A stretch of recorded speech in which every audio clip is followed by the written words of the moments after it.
Hello mọi người nha, hôm nay má bởi vì nó tặng được lại trái xanh này.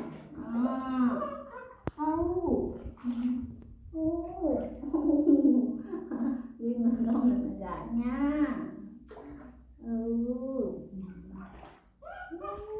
Nó từ đây nè.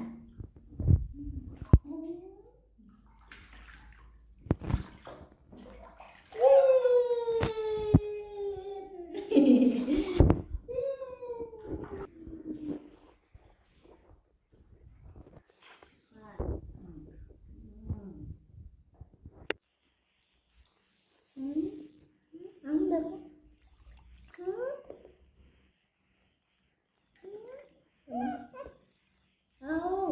bạn về đi.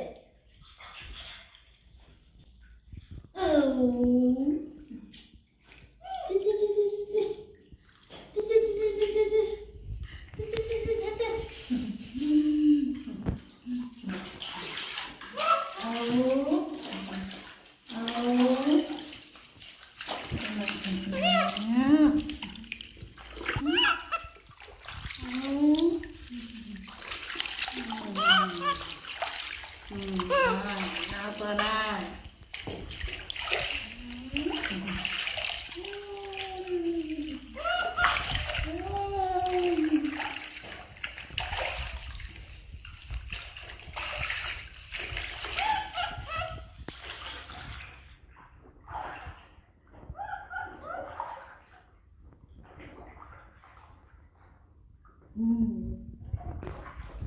Gì ta? Hả? Nhà đó.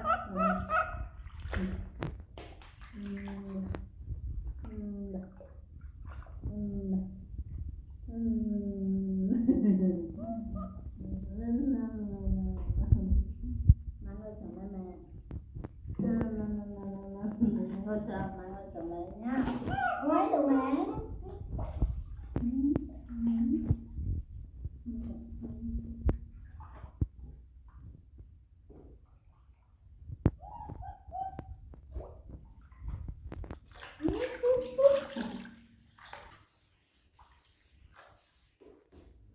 Đó.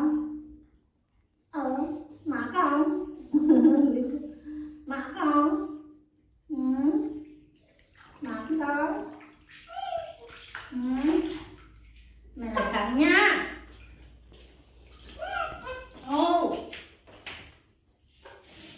Mày lên đây nè. Đi lên đây nè, đây nha. Trời ơi. Trời. Thương của mẹ nè. Thương quá nè. Cục cưng đó. Rồi, chị Lan leo lên đây nè. Đã. Hai chị em luôn. Hai chị em luôn.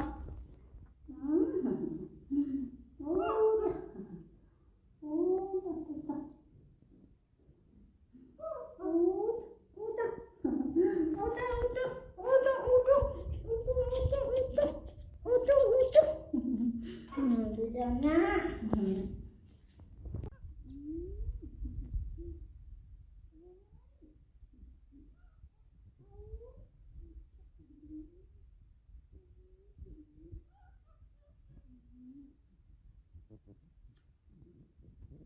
Mẹ cháu chị Nam nè. Mẹ cháu Win nè. Sao con Win đây? Nó tay vào chị Na.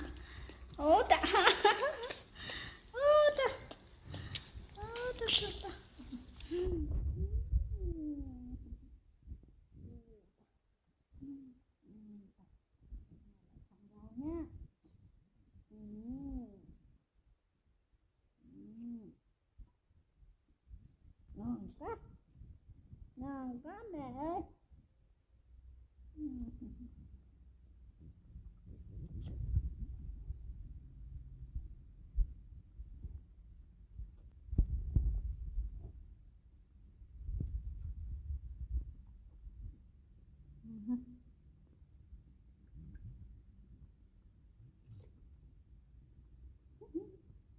Dưa đuổi nhìn ngon mọi người. Chị làm.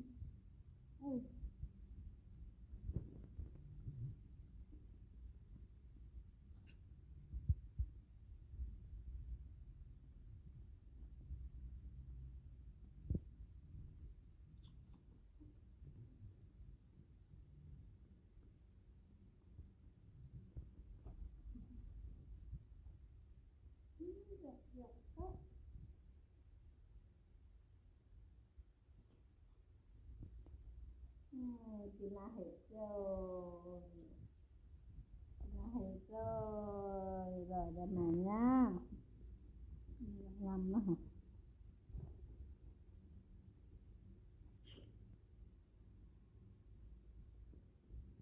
Chị là hết rồi, hết rồi.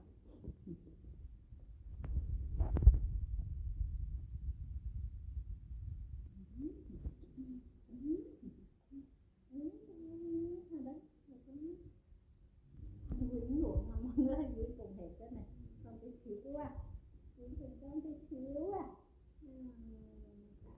Giỏi quá, tao ơi giỏi quá, mà giỏi quá.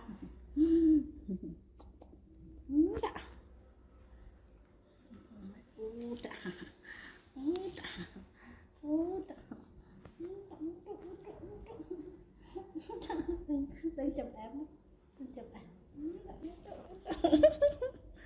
đừng có nhẹ quá.